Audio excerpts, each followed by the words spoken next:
हाँ तो प्यारे भैया बहन, अब हम पढ़ते हैं प्रश्नावली 4 का प्रश्न तीसरा। बहुत महत्वपूर्ण है, देख लीजिए।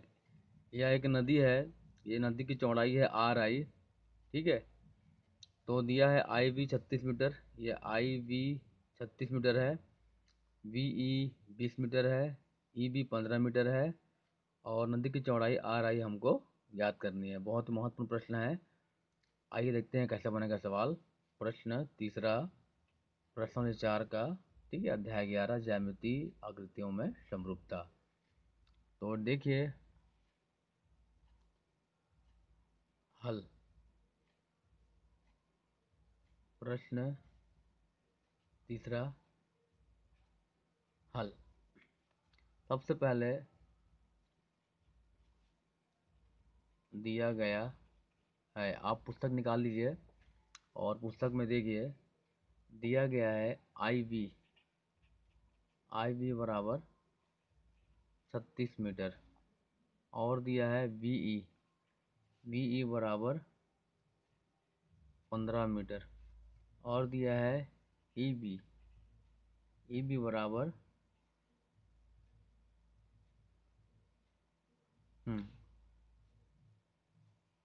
वी का मान 20 मीटर है, सॉरी। वी का मान 20 मीटर है और ई बी का मान 15 मीटर है। IV 36, VE 20 मीटर और EB 15 मीटर। और हमको RI बराबर X मीटर माना। ये क्या है? नदी की चौड़ाई। यही क्या है? नदी की चौड़ाई हमको ज्ञात करनी है। इसको ज्ञात करना है, निकालना है। ठीक है। तो ये चित्र में दिखाया गया है। ये आ रही नदी है की चौड़ाई है और यहाँ पर दो समरूप त्रिभुज बन रहा है। RI RIB और BEB यहाँ पर दो समरूप त्रिभुज बन रहा है। तो समरूप त्रिभुज के नियम से, ठीक है, लिखना पड़ेगा। माना माना त्रिभुज RIB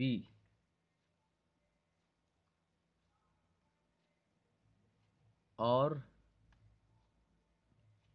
त्रिभुज BEB, ये चिन्ह है समरूप का, दोनों समरूप है। माना कि त्रिभुज RIB और त्रिभुज BEB समरूप है। समरूप है तो समरूप है तो आधारभूत आधारभूत समानुपातिकता प्रमेय से, ये दोनों समरूप है तो आधारभूत समानुपातिकता प्रमेय से देखिए क्या होगा। RI बटे IV और EB बटे VE। ठीक है। तो ये प्राप्त हो गया। अब इसमें मान भरते हैं। RI का मान है, RI का मान ज्ञात करना है। IV का मान 36 है। EB का मान 15 है। BB का मान 20 है। तो ये हो जाएगा, ये गुना हो जाएगा। ये हो जाएगा 20x गुना हो गया, इसका इससे गुना होगा 20x हो जाएगा। और 36 और 15 का आपस में गुना हो जाएगा। तो x का मान ज्ञात करना है तो x बराबर हो जाएगा 36 गुणित 15 बटे 20। 5 चौक 20, सॉरी, 5 तिया 15, 5 तिया 15 और 5 चौक 20। 5 तिया 15 और 5 चौक 20 और 4 एकम 4, 4 निया 36। और हमको यहाँ प्राप्त हो गया है 9 गुणित 3, 9 तिया 27 मीटर। ठीक है। अतः अतः अतः नदी की चौड़ाई तथा नदी की चौड़ाई x बराबर 27 मीटर होगी। यह है, ठीक है, यह है तुम्हारा आंसर। इसी प्रकार से अन्य सवाल बनाइए और दिखाइए। आइए अब हम आगे एक सवाल और पढ़ते हैं। आइए अब हम प्रश्न 7 पढ़ते हैं। प्रश्न 7, चित्र में कौन से दो त्रिभुज ABC के समरूप है, नाम लिखो। इसमें कौन से जो त्रिभुज है वह ABC के समरूप है, वो नाम लिखना है। और दूसरा बोल रहा है x और y का मान क्या होगा। प्रश्न 7वां से आपका प्रश्न पहला बन जाएगा। प्रश्न 7वां बता रहा हूँ, 7वां से आपका प्रश्न पहला बन जाएगा। 7वां अधिक महत्वपूर्ण है, देख लीजिए। और उदाहरण 5 से आपका प्रश्न 6 बनेगा। साहित्य वाला जो सवाल है उदाहरण 5 से बनेगा, पिछले वीडियो में बताया हूँ, ठीक है। तो अभी हम पढ़ते हैं प्रश्न 7, ठीक है। तो ये चित्र है, इस चित्र को मैंने बनाया हूँ ये इस प्रकार से, ठीक है। अब आगे हल करते हैं। तो हल, 7वां हल, ठीक है। तो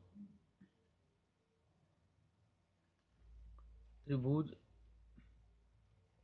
ACM और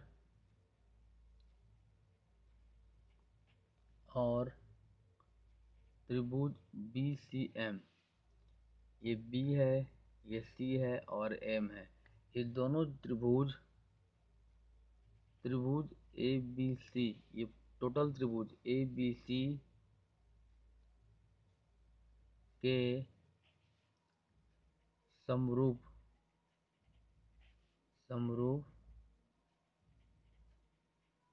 त्रिभुज है, ठीक है। अब है, ये पहला का आंसर हो गया। अब मैं आता हूँ दूसरा में, ठीक है। x और y के मान ज्ञात करना है। तो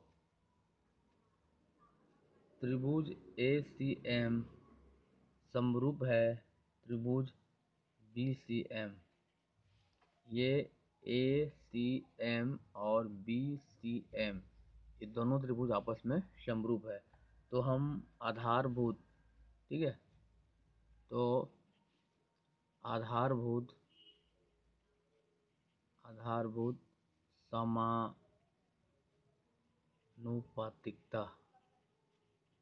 समानुपातिकता प्रमेय से, ठीक है, क्या हो जाएगा, ये हो जाएगा AC बटे CM बराबर CB बटे MB। AC बटे CM और ये CB बटे MB, ठीक है। अब इसका मान भरते हैं। तो AC का मान x है, CM, CM का मान, ठीक है, कितना दिया पुस्तक में दिया है 12। ये CM का मान 12 दिया है, ये 12 है, तो ये आ जाएगा 12, ठीक है। और CB, ये CB का मान 20 है, ये हो जाएगा 20। और MB, ये MB का मान 16 है, ये 16 है, ठीक है। तो ये 13 गुना हो जाएगा 16x बराबर 12 गुणित 20, और x बराबर हो जाएगा 12 गुणित 20 बटे 16। ये मतलब 2 से कटेगा, 2 अट्ठे 16, 2 छक्का 12, और 4 दूनी 8, 4 पंचे 20, 2 एकम 2, 2 तिया 6, तो 3 गुणित 5, तो x का मान प्राप्त होगा 5 तिया 15, ठीक है। x का मान होगा 5 तिया 15, ठीक है। इसी प्रकार y का मान ज्ञात करना है। तो इसके लिए आधारभूत समानुपातिकता प्रमेय से सूत्र होगा AM बटे सी एम बटे सी एम बटे बी एम। इसमें मान भरते हैं। मान भरने पर ये हो जाएगा y बटे 12 और ये हो जाएगा 12/16। फिर यहाँ पे y को मान ज्ञात करने के लिए त्रिज्या गुना होगा, ठीक है। तो ये हो जाएगा y गुणित 16 और इधर हो जाएगा 12 गुणित 12। तो y बराबर हो जाएगा 12 गुणित 12/16। इसको आप काटते हैं तो ये 2 अट्ठे 16, 2 छः 12, 2 चौक 8, 2 छः 12 और 2 दूनी 4, 2 तिया 6। तो y का मान प्राप्त हो जाएगा,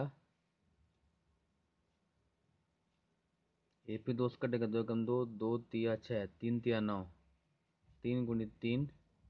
तो y बराबर प्राप्त होगा 9। ये तुम्हारा आंसर है और ये इसका आंसर है। तो इसी प्रकार से अन्य सवाल बनाइए और दिखाइए। इसी प्रकार से अन्य सवाल बनाइए और दिखाइए।